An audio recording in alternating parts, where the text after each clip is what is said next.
Policy responses. WIN program promotes saving, and it represents an attempt to solve an economic problem with a behavioral approach.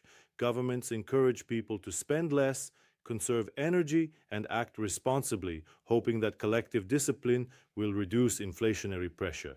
At the same time, governments introduce price controls to limit how much businesses can charge for goods. Central banks also step in, trying to reduce demand by tightening monetary policy. On paper, these responses appear logical and coordinated. However, they rely heavily on public cooperation and assume that expectations can be easily managed. In reality, economic behavior is more complex, and people react based on what they believe will happen next, not just on official instructions, economic consequences. Empty shelves and black markets begin to appear as unintended consequences of price controls. When prices are artificially kept low, suppliers lose the incentive to sell, leading to shortages. Goods that are difficult to find in official stores often reappear in unofficial markets at much higher prices. Businesses, anticipating future cost increases, raise prices whenever they can, even before their own costs go up.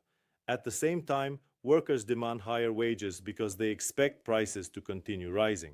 This creates a cycle where both sides try to protect themselves, but in doing so, they reinforce inflation.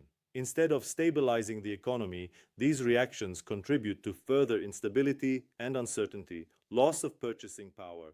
Money loses value in a very real and visible way. Households notice that their income no longer covers the same expenses as before, forcing them to adjust their lifestyles.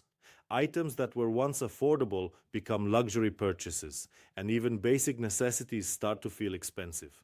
Saving money becomes a burden rather than a benefit, because the longer cash is held, the less it is worth. This shifts behavior dramatically, as people prefer to spend quickly or invest in assets that might retain value. The psychological impact is significant as trust in money weakens and financial planning becomes more difficult. People begin to question the stability of the entire economic system.